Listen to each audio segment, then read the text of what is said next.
नमस्कार जोहार दोस्तों। आज की क्लास में हम लोग झारखंड दरोगा का जो प्रीवियस ईयर क्वेश्चन है उसको सॉल्व करेंगे, जो हमारे आने वाले सही परीक्षाओं के लिए अत्यंत ही महत्वपूर्ण साबित होगा। क्योंकि देखा गया है कि झारखंड में प्रीवियस ईयर प्रश्न को लगातार रिपीट किया जाता है। तो इसमें जो प्रश्न है आप उसे हल कीजिए और अपनी तैयारी को भी जांचें, और निश्चित ही आपको इसमें कई सारे वैसे प्रश्न दिखाई देंगे जिन्हें आज तक आपने नहीं देखा है। तो चलिए शुरू करते हैं।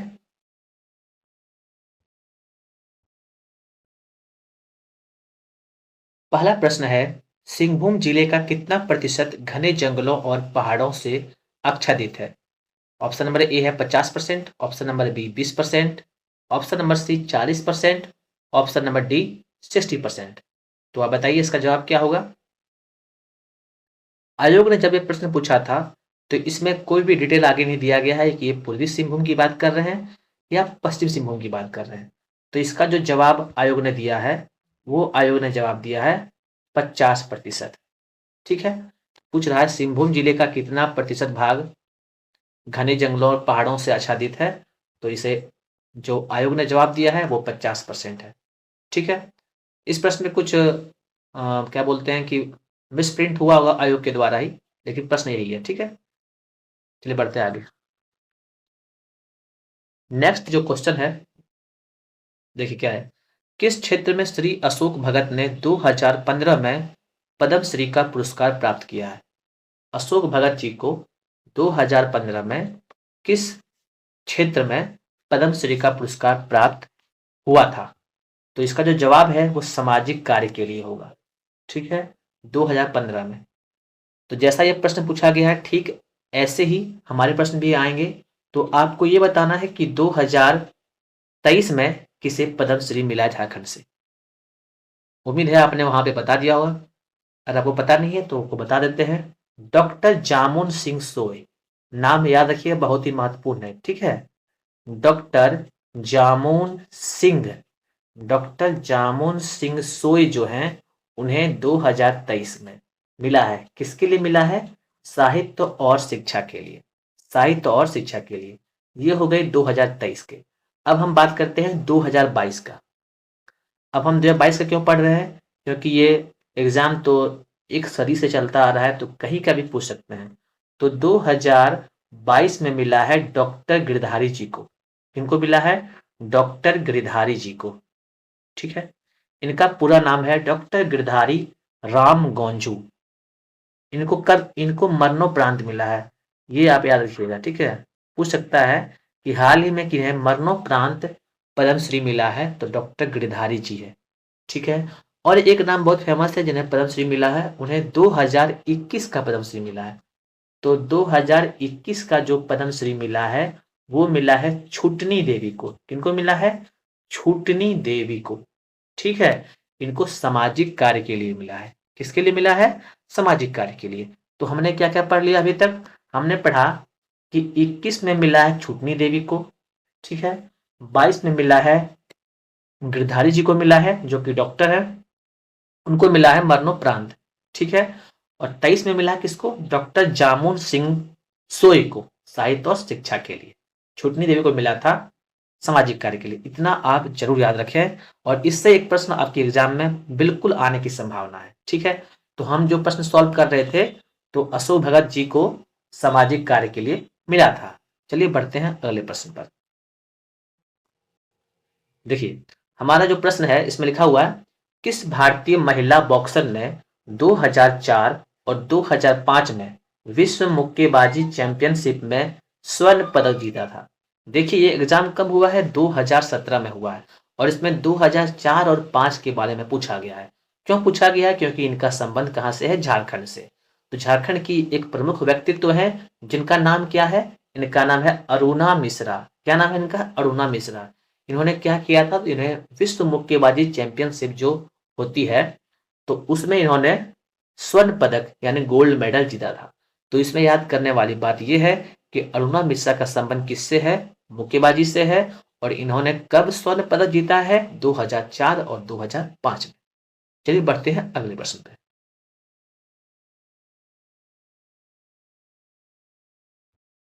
हमारा अगला प्रश्न है एन डबल एस के का फुल फॉर्म क्या होता है? तो एन डबल एस के का फुल फॉर्म बताना है। ये योजना काफी चर्चित रही थी, इसलिए इसे पूछा गया है। तो इसका जो सही जवाब है ऑप्शन नंबर ए है, नवजात शिशु सुरक्षा कार्यक्रम। नवजात शिशु सुरक्षा कार्यक्रम क्या है? नवजात शिशु सुरक्षा कार्यक्रम, ऑप्शन नंबर ए। अब इसे किसने लॉन्च किया था? तो इसे मिनिस्ट्री ऑफ हेल्थ ने लॉन्च किया था, भारत सरकार ने लॉन्च किया है। इसे झारखंड ने लॉन्च नहीं किया, किसने किया है? ये केंद्र की परियोजना है। और कब लॉन्च किया था? तो सितंबर 2009 में। कब लॉन्च किया है? सितंबर 2009 में। इसका लक्ष्य क्या था? तो शिशु जन्म दर जो होता है उसको विकसित करना, यानी कि विकसित करना से मतलब ये हो गया है कि जो मृत्यु दर हो जाती है शिशुओं का, मतलब जन्म लेते वक्त, उसको कम से कम करना। और इस क्षेत्र में जितने सारे उपाय हो सकते हैं उस पर ध्यान देना। तो नवजात शिशु सुरक्षा कार्यक्रम 2009 में भारत सरकार के हेल्थ मिनिस्ट्री द्वारा चलाया गया था। चलिए बढ़ते हैं अगले प्रश्न पे। हमारा अगला प्रश्न है, झारखंड के किस जिले में कुल जनसंख्या में से ग्रामीण जनसंख्या का उच्चतम प्रतिशत है? यहाँ पे 4 जिलों के नाम दिए गए हैं, देवघर, बोकारो, रांची, धनबाद। तो आपको इसमें बताना है कि इन 4 जिलों में से किस जिले में ग्रामीण जनसंख्या सबसे अधिक है। तो इसका जवाब आप लोग दीजिए। तो इसका जो जवाब है वो जो है मतलब कि वैसा राज्य है, वैसा जिला है जहाँ का जो क्षेत्रफल है वो 2040 है। 2040 किलोमीटर स्क्वायर। अब आप बताइए कौन सा जिला है वो? और जो जनसंख्या इस जिले की है वो 26 लाख है, 26,84,000। तो अभी तक आप लोग जान चुके होंगे, ये जिला है धनबाद जिला। कौन सा जिला है? धनबाद जिला। अब इसमें एक प्रश्न उठता है कि क्या हमें जिला का जनसंख्या भी याद रखना जरूरी है? बिल्कुल। हम आगे देखेंगे कि बहुत सारे प्रश्न में धनबाद जिला हो गया, रांची जिला हो गया, इसका जनसंख्या और प्लस इसका क्षेत्रफल है, ये भी पूछ लिया गया है। तो झारखंड के एग्जाम में कुछ भी पूछ सकता है, तो आपको सारा तैयारी करके जाना है। ठीक है। तो इसका जो सही जवाब हो गया ये धनबाद जिला हो गया। प्रश्न क्या था, किस क्षेत्र में आगे धनबाद जिला है? तो ग्रामीण जनसंख्या में बहुत ही आगे है। कौन जिला? धनबाद जिला। बढ़ते हैं अगले प्रश्न पर।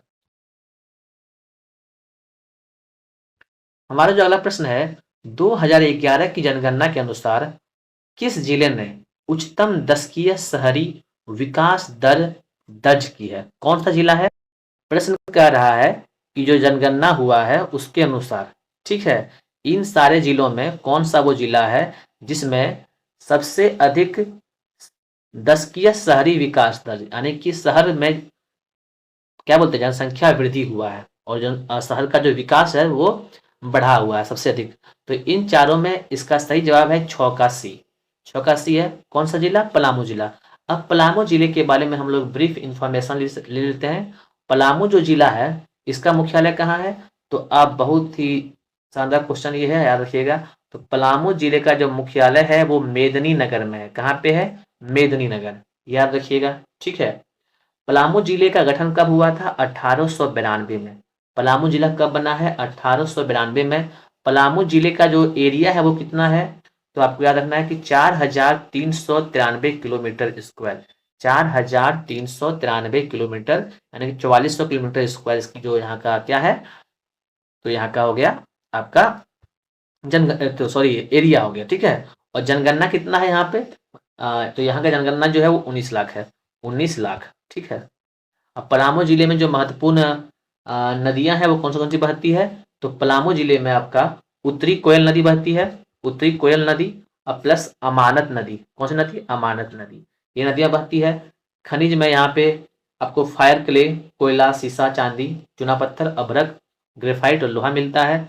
और यहाँ जो प्रमुख उद्योग है उसमें से एक बहुत ही महत्वपूर्ण है जपला का सीमेंट उद्योग। जपला का सीमेंट उद्योग। जपला का सीमेंट उद्योग कहाँ पे है? तो जपला का जो सीमेंट उद्योग है वो पलामू जिले में है। ठीक है। और यहाँ पे पर्यटक स्थल कौन कौन से हैं? तो पलामू का किला। ठीक है। पलामू का किला हो गया आपका। पलामू का किला हो गया। पलामू किला। ठीक है। उसके बाद सॉरी, हाँ, पलामू का किला हो गया। उसके बाद आपका हो गया ताता पानी। ताता पानी। ताता पानी क्या है? तो गर्म जलकुंड है। ताता पानी क्या है? तो ताता पानी का गर्म जलकुंड है जो भी यहाँ पर है पलामू जिले में। ठीक है, तो बढ़ते हैं अगले प्रश्न पे।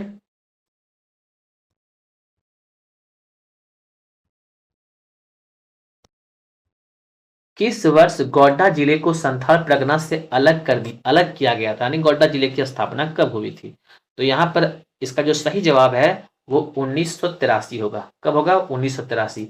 आपको डेट भी याद रखना होगा, 25 मई, 25 मई 1983 को गोड्डा जिला संथाल परगना से अलग हुआ। संथाल परगना से अलग हुआ मतलब कि ये संथाल परगना क्षेत्र के अंतर्गत आता है, लेकिन संथाल परगना जिले में नहीं आता। उस समय संथाल परगना एक जिला ही हुआ करता था। ठीक है, तो 1983 में अलग हुआ है। अब एक यहाँ पे बहुत महत्वपूर्ण चीज आपको बताते हैं जो अब बहुत ही कामगार रहेगा। 1983 में, ठीक है, याद रखिएगा, 1983 में 5 जिले का गठन झारखंड में हुआ है। इन 5 जिलों को अगर आप याद कर लेते हैं तो आपके लिए काफी अच्छा रहेगा। तो कौन सा जिला अभी हम लोग पढ़े? गोड्डा। एक हो गया गोड्डा, ठीक है, एक हो गया देवघर। गोड्डा, देवघर, साहिबगंज, तीनों पड़ोसी जिले हैं। तो गोड्डा, देवघर, साहिबगंज, ठीक है, और एक जो है आपका गुमला, गुमला और लोहरदग्गा, लोहरदग्गा, ठीक है। इन 5 जिलों का आप एक साथ याद कर सकते हैं कि पांचों जिलों की स्थापना 1983 में हुई थी। 1983 में इंडिया ने वर्ल्ड कप जीता था। कौन थे कप्तान? कपिल देव। ठीक है, तो 1983 में 5 जिले बने थे, गोड्डा, देवघर, साहिबगंज, गुमला, लोहरदग्गा। ठीक है, चलिए बढ़ते हैं अगले प्रश्न पे। अगला प्रश्न है, तिलका मांझी को अंग्रेजों ने कब पकड़ा था? तिलका मांझी को, तो हम सभी जानते हैं कि तिलका मांझी को अंग्रेजों ने कब पकड़ा था? 1785 में। तिलका मांझी किस आंदोलन के नेता थे? तो तिलका मांझी जो है वो तिलका आंदोलन के नेता थे, जो कि 1784 में शुरू हुआ था और 85 तक ये चला था। तो 85 में अंग्रेजों ने तिलका मांझी जी को पकड़ लिया था भागलपुर के राजमहल की पहाड़ियों के आसपास। ठीक है, बढ़ते हैं अगले प्रश्न पे।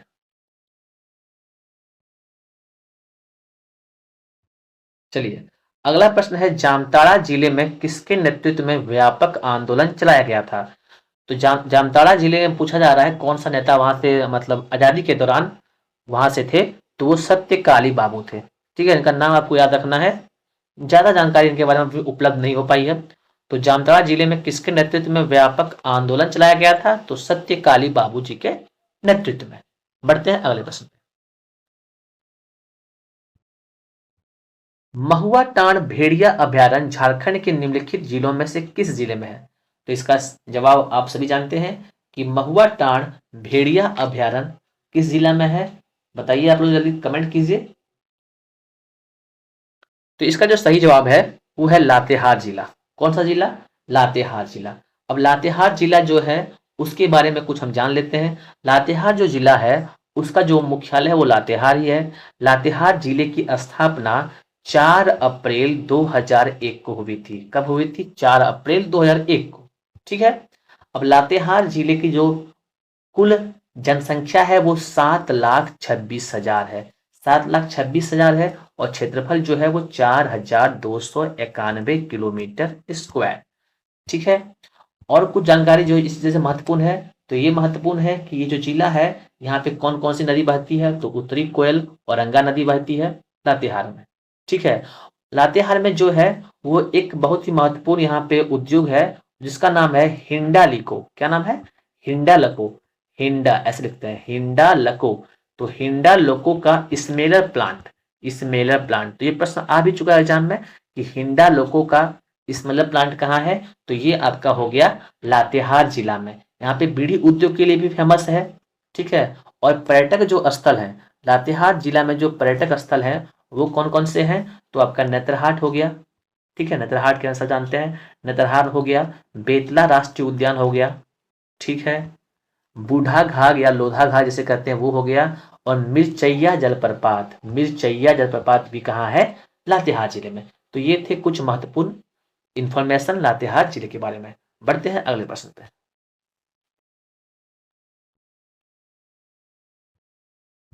ये उस समय के करंट अफेयर से एक प्रश्न है कि झारखंड में कितने जगहों पर पहाड़िया दीनकालीन विद्यालयों की स्थापना की गई?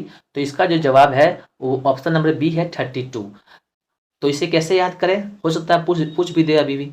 तो ये झारखंड में पहले 32 जनजातियां थी, अब ये 33 हो गई है। तो इसका सही जवाब है 32 है। ठीक है, तो झारखंड में 32 स्थानों पे पहाड़ियां दीनकालीन विद्यालयों की स्थापना की गई है। जनजातियों से कोई संबंध नहीं है डायरेक्ट इसका, लेकिन याद करने के लिए आप ऐसा कर सकते हैं। बढ़ते हैं अगले प्रश्न पे। केंद्रीय खनन अनुसंधान संस्थान यानी कि माइंस जो इंस्टीट्यूट है कहाँ पे है? धनबाद में। ये तो आप सभी जानते हैं। माइंस इंस्टीट्यूट कहाँ है? सेंट्रल का धनबाद में। बढ़ते हैं अगले प्रश्न पे। झारखंड का कौन सा खिलाड़ी हॉकी से जुड़ा हुआ नहीं है? निक्की प्रधान जी हैं, जानते हैं आप लोग। सोनल मिंज भी है, सावित्री पूर्ति भी है। ठीक है, ये लोग क्या खेलते हैं? ये लोग हॉकी खेलते हैं। तो कौन नहीं है? तो इसका जो सही जवाब है ऑप्शन नंबर ए है, यानी कि जो बॉम्ब्याला देवी है इनका संबंध हॉकी से नहीं है। ठीक है, बढ़ते हैं अगले प्रश्न पे। एक बहुत ही महत्वपूर्ण प्रश्न आया है कि झारखंड राज्य जल नीति कब अस्तित्व में आई है? प्राय ये सारे प्रश्न एग्जाम में आते हैं। खेल नीति कब आई है? उद्योग नीति कब आई है? जल नीति कब आई है? तो इसमें हम लोग पढ़ते हैं जल नीति कब आई है। तो झारखंड में 2011 में जल नीति आई है। तो इसको आपको कंठस्थ कर जाना है कि जल नीति कब आई है। तो जल नीति जो है 2011 में आई है। ठीक है, बढ़ते हैं अगले प्रश्न पे। केंद्रीय ईंधन अनुसंधान संस्थान, तो अभी हमने पढ़ा था माइंस के बारे में। ठीक है, तो माइंस कहाँ था? धनबाद में। तो केंद्रीय ईंधन वाला भी कहाँ पे है? धनबाद में। ठीक है, केंद्रीय ईंधन अनुसंधान संस्थान कहाँ है? ये भी आपका धनबाद में। बढ़ते हैं अगले प्रश्न पे। ये वही प्रश्न था। ऑपरेशन टोडरमल डैश के साथ संबंधित है। तो इस प्रश्न अगर कोई नहीं भी जानते हैं कि टोडरमल संबंधित किससे हैं, तो जिन्होंने हिस्ट्री पढ़ा है वो बता सकते हैं। कौन सी हिस्ट्री? मतलब मेडिवल हिस्ट्री, दिल्ली सल्तनत वाले, ये मुगल साम्राज्य वाले। ठीक है, तो इसमें हम लोग जानते हैं कि टोडरमल का नाम आपने सुना होगा। टोडरमल कौन थे? तो टोडरमल जो थे वो अकबर जो थे, सम्राट अकबर, उसके जो 9 रत्न थे। अकबर के दरबार में 9 स्पेशलिस्ट थे, 9 लोग। ठीक है, तो उसमें से एक थे राजा टोडरमल। कौन थे? टोडरमल। तो टोडरमल जो है वो अकबर के दरबार में भूमि सुधार मतलब लैंड रिफॉर्म का काम करते थे। खेती वगैरह, सड़क वगैरह कौन करते थे? टोडरमल जी। तो यहाँ भी जवाब क्या होगा? भूमि सुधार। यानी कि सरकार ने भी ये जो लॉन्च किया है टोडरमल, तो उन्हीं को नाम लेकर भूमि सुधार से संबंधित किया हुआ है। ठीक है, तो ऑपरेशन टोडरमल क्या है? भूमि सुधार। बढ़ते हैं अगले प्रश्न पे। दामोदर घाटी परियोजना में बांधों की कुल संख्या कितनी है? बताइए आप लोग। 7 है कि 5 है कि 8 है कि 11 है? तो इसका जो सही जवाब है वो है ऑप्शन नंबर बी, 8। आयोग ने इस जवाब को सही माना है कि दामोदर घाटी परियोजना में 8 बांध है। बढ़ते हैं अगले प्रश्न पे। झारखंड विधानसभा में एंग्लो इंडियन सदस्यों की संख्या कितनी है? ये आपको बताना है। इसका सही जवाब है ऑप्शन नंबर सी, यानी कि 1। ये आप सभी को पता है। झारखंड विधानसभा में एंग्लो इंडियन स्टेट कितनी है? 1 है। ठीक है, बढ़ते हैं अगले प्रश्न पे। किस तारीख को साहिबगंज जिला बनाया गया था? अभी हमने आपको बताया है कि 5 जिले जिनका गठन 1983 में हुआ था, देवघर, गोड्डा, साहिबगंज, गुमला और लोहरदगा। ठीक है, ये हमने पढ़ा था। तो साहिबगंज कब बना है? 1983 में। लेकिन यहाँ पे आपको 2 डेट दे दिया गया 1983 से, इसलिए आपको जो फिक्स डेट है वो भी याद करना बहुत ही जरूरी है। तो ऑप्शन नंबर ए जो है 17 मई 1983, ये बहुत ही मतलब ये इसका सही जवाब है। और साहिबगंज में कौन सा एक पक्षी विहार है? तो उधवा झील। उधवा झील जो है, उधवा झील पक्षी विहार कहाँ पे है? साहिबगंज में। ये आपको याद रखना है। चलिए, बेंटोनाइट को आम भाषा में किस नाम से जाना जाता है? बेंटोनाइट, तो ये बताइए। लगभग सभी ने इसके बारे में जानकारी सबको होगा, लेकिन उसे बेंटोनाइट भी कहते हैं, ये आपको नहीं पता होगा। तो ये क्या? ये लाल मेहंदी है कि मुल्तानी मिट्टी है कि सौंदर्य का राख है कि सिमर मिट्टी है? तो ये इसका जो सही जवाब है मुल्तानी मिट्टी। मुल्तानी मिट्टी जिसका उपयोग फेस वगैरह में बहुत लोग करते हैं, फेस को शुद्ध बनाने के लिए, चमक लाने के लिए। तो बेंटोनाइट क्या है? तो बेंटोनाइट जो है मुल्तानी मिट्टी है। ठीक है, बढ़ते हैं अगले प्रश्न पे। सारंडा झारखंड के निम्नलिखित जिलों में से किस जिले में स्थित है? सारंडा क्या है? तो सारंडा एक वन है। सारंडा क्या है? एक वन है। एक बहुत ही फेमस वन झारखंड का है। तो ये किस जिले में है? तो ये आपको बहुत ही महत्वपूर्ण प्रश्न है, याद रखना है आपको। पश्चिम सिंहभूम जिले में सारंडा के जंगल पाए जाते हैं। बढ़ते हैं अगले प्रश्न पे। 2011 की जनगणना के अनुसार, ठीक है, 2011 की जनगणना के अनुसार धनबाद जिले की जनसंख्या क्या है? कितने लाख है? हमने आपको भी बताया था कि एरिया और जनसंख्या दोनों पूछ लिया जाता है। तो मैं आपसे पहले ये पूछता हूँ कि झारखंड का सबसे ज्यादा जनसंख्या वाला जिला कौन है? बताइए आप लोग। तो वो जिला है रांची, जहाँ पे 29 लाख जनसंख्या है। और रांची के बाद नंबर आता है धनबाद का, जहाँ पे 26,84,000 लोग रहते हैं। और ये गांव, इसमें से ज्यादा लोग कहाँ रहते हैं? गांव में रहते हैं। ठीक है, तो 11 की जनगणना के अनुसार इसका सही जवाब क्या होगा? 26,84,000 धनबाद की जनसंख्या। ठीक है, और एरिया मात्र 2040 किलोमीटर स्क्वायर है।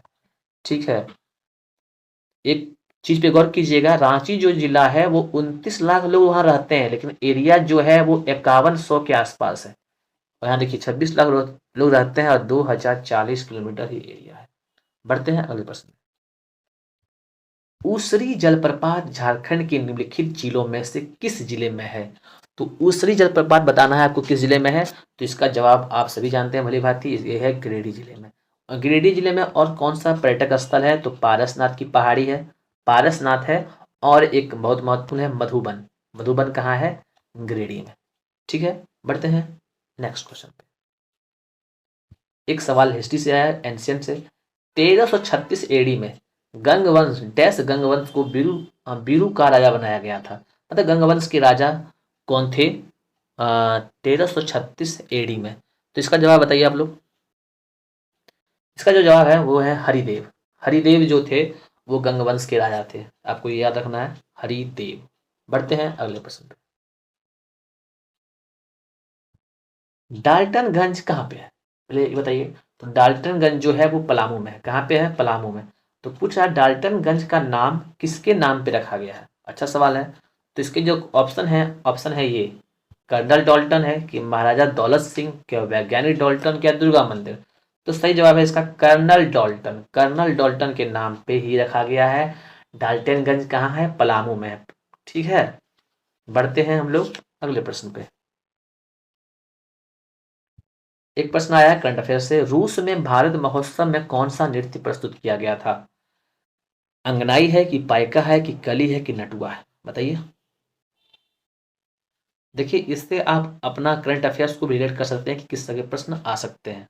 ठीक है, तो झारखंड का कोई चीज जो विदेश में उसको किया गया है वो तो आएगा एग्जाम में, बहुत महत्वपूर्ण बन जाता है। तो इसका जो सही जवाब है वो पाइका है। पाइका जो नृत्य है, जो कि झारखंड, उड़ीसा वगैरह में बहुत फेमस है। तो यहाँ पे रूस में उस समय भारत महोत्सव में इसे शामिल किया गया था। तो पाइका नृत्य में क्या होता है? तो पाइका नृत्य में जो होता है, इसमें सैनिक की वेशभूषा में डांस किया जाता है। सैनिक की वेशभूषा को धारण करके डांस करते हैं। ठीक है, जो नर्तक होते हैं। बढ़ते हैं अगले प्रश्न पे। झारखंड की स्थानीय जनजातियों के बीच प्रचलित जसपुरिया, असमिया, झुमटा, एकहरिया। झुमटा देख के आप जान गए होंगे कि ये नृत्य है। तो ये कौन सा नृत्य में आता है? पाइका में आता है कि डोमकच में कि फगुआ में कि कली में? तो ये आपको बताते हैं, इसके बारे में थोड़ा जानिए डिटेल में कि ये डोमकच में आते हैं। डोमकच। अब डोमकच नृत्य क्या होता है? तो डोमकच नृत्य जो होता है वो केवल महिलाएं करती है। इसके पॉइंट से याद रखिए। ठीक है, तो डोमकच जो नृत्य है, रुकिए आपको यहाँ बताते हैं। डोमकच जो नृत्य है वो केवल महिलाएं करती है। ठीक है, डोमकच नृत्य, इसमें पुरुषों को आने का मना है। पुरुष इसको देख नहीं सकते हैं, क्योंकि इसमें महिलाएं अश्लील हाव भाव पेश करती है। ठीक है, इसमें कोई पति बन जाता है, कोई पत्नी बन जाती है, और कुछ अश्लील चीजें, मतलब अश्लील बातें की जाती है, जिससे पुरुष वहां रहेंगे तो कैसे वो कर पाएंगे, मतलब इंजॉय के लिए, इंजॉयमेंट के लिए। ये कब होता है? तो जब बारात बारात जो होता है, दूल्हे का जो बारात होता है, तो वो जब निकल जाता है तो वहाँ की महिलाएं लोग क्या करेगी? अब बारात लोग निकल गया है तो वहाँ पे ये लोग नाटक करती है, ठीक है। इसी नाटक को कहते हैं डोमकच, ठीक है, डोमकच कहते हैं। तो इसी में तरह तरह की भाव भंगिमाएं की जाती है। उसमें से जसपुरिया किया जाता है, असमिया किया जाता है, झुमटा, एकहरिया। तो ये सब क्या है? तो ये सब जो है वो डोमकच में, डोमकच का प्रकार है। कैसा प्रकार है? डोमकच का। ठीक है, उम्मीद करते हैं कि आप ये अच्छे से जान गए होंगे।